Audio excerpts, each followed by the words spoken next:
Okay, now I'm going to show you basically how the back box is put together. Now, the thing to keep in mind about this pinball table that I have here, this pinball cabinet, everything I built basically was built by hand in my shop. So this is a custom build job. This is something that I built myself to meet my needs. Now, I'm going to give you an idea how tall this cabinet is so you can see.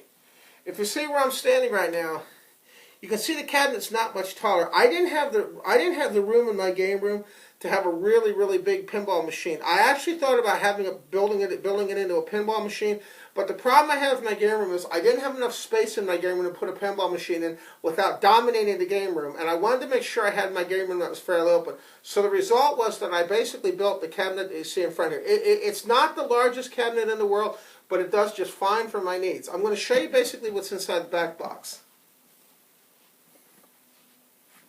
Okay, inside the way the back box works is on the top of the back box there's a metal bar that holds the glass in place. Okay. Now what I have in here is I have a sheet of glass that lifts out in here. There's a sheet of glass that lifts out. Underneath the glass in here, you're going to see this is the actual glass that lifts out.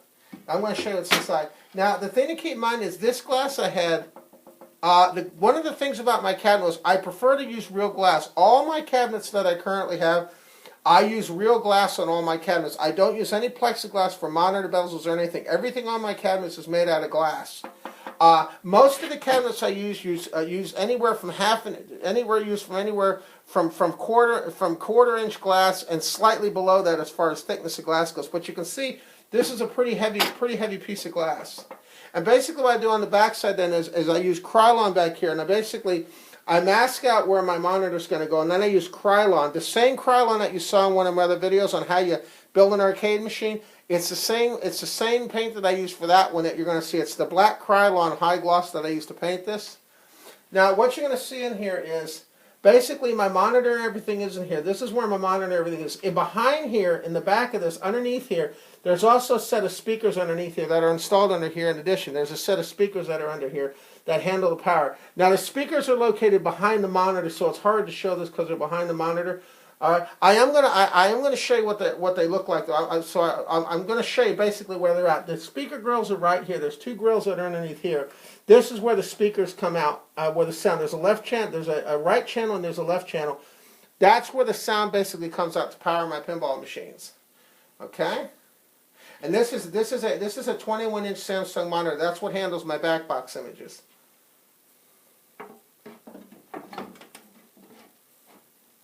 And you'll see here also that what I use also in here, I just wanted to point this out too, there's a piece of metal that runs along the bottom here. There's an actual piece of metal that runs in here that's actually bolted together, that actually holds this back box together. There's clamps and things inside here that hold this back box together. So this back box is very, very strong. It's not made out of MDF. This is all plywood. This is not MDF. This is plywood that I use on all my cabinets. I don't use any MDF on any of my arcade cabinets. As you know, what I explained in one of my other videos was, I have found that using MDF on my cabinets is not a good solution for my cabinets. I had a cabinet down here before that had MDF. It ended up falling apart because of the amount of moisture that I have here in the basement arcade. So all my cabinets now use plywood now to hold everything together when I build these. And you'll see a video, if you see on how you build the arcade machines video, I'll actually show you how thick that the plywood is that I use to build these. As you can see, the pinball cabinet is made with the same type of construction as the arcade machines.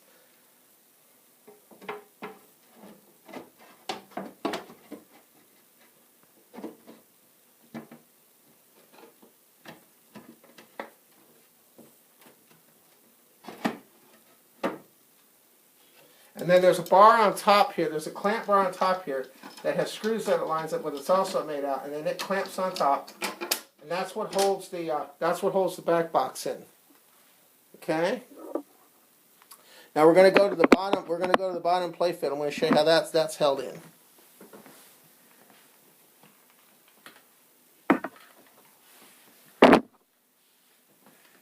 Now basically, if you look at my bottom playfield, what happens is this panel right here, there's a panel right here I'm going to show you here. This panel basically, this panel flips back. I am the king of pain. Defend yourself. Okay. Let me pause that for 1 second.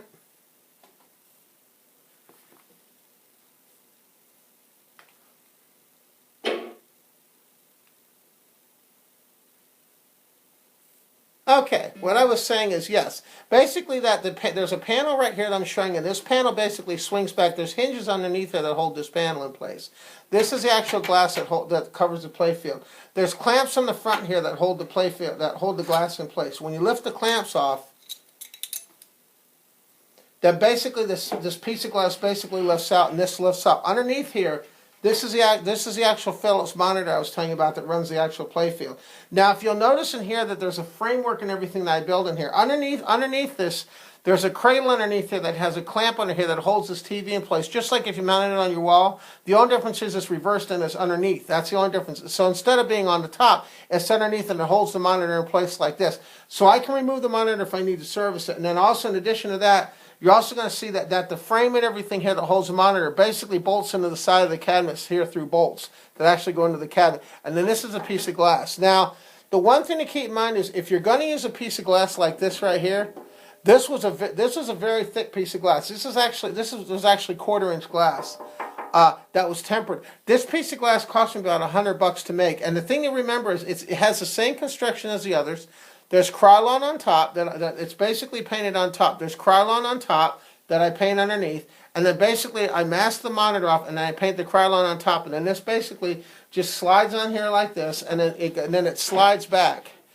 And then on the back of the cabinet, back in here and here, there's stops in the back here that keep the glass from sliding back too far.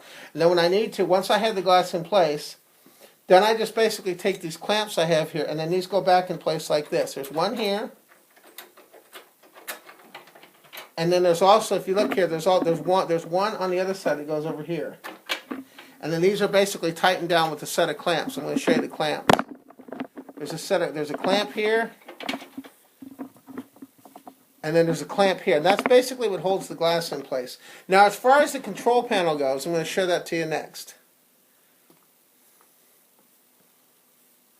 You're going to see that the control panel on this cabinet, get the camera set up here for you so you can see.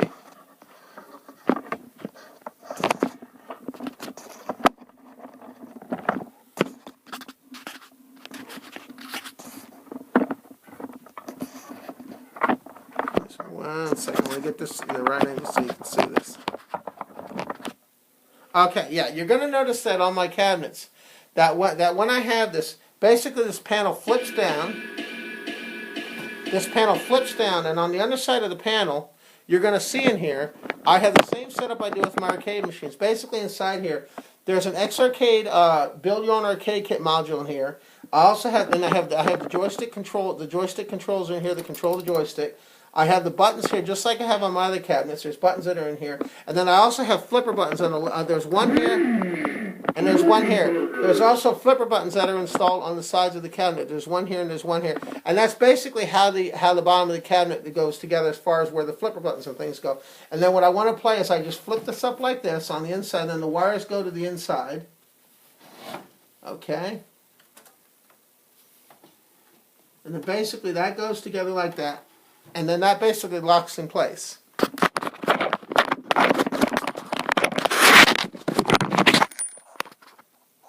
Okay. And basically that's how it's put together. So once you have it in place then, you'll see I have a really nice control panel here. And basically there's a piece of plexiglass. This is basically the same construction that my other cabinets use. It's got the 1-player, 2-player button, the red button, the yellow button and the yellow button and the red button, and it's also got a joystick and it's got 2 buttons. Left and right, right and left. The one thing to keep in mind about this cabinet is this cabinet can also be used as a hyperspin cabinet. I can run hyperspin on this because I have a joystick setup that will allow me to play games on hyperspin as well. Now, one of the options you have is I actually have a joystick on this cabinet as well. The reason I installed a joystick was not only did I want to be able to play the hyperspin games, but I also wanted to be able to play games like Baby Pac-Man, things like that. That was one of the reasons why I wanted to have a joystick. One of the early games I had in my game room when I played with my dad is I had a Baby Pac-Man game in my game room. And the problem with it was it never really worked, so I figure if I can get Hyperspin to work, I probably can get a pretty good Baby Pac-Man machine to work, and that's what I have. If you go to my videos, look for the Baby Pac-Man video, and you'll get a chance to see how well this Hyperpin setup works with Baby Pac-Man. Also keep in mind that when you program your joystick, if you're using Hyperpin, when you program it into it, if you have a joystick and you want to run games in Hyperpin that use a joystick, you have to go to a configuration setting that's in the Hyperpin forums. It'll basically tell you how to set up the joystick in the Hyperpin forums to work with games like Baby Pac-Man. I want to show you one other thing before I'm done here. I just wanted to show you also on the back of the machine. I wanted to show you what the back of the machine looked like and also where the speakers were. I didn't get to show you that before, so let me show you that now.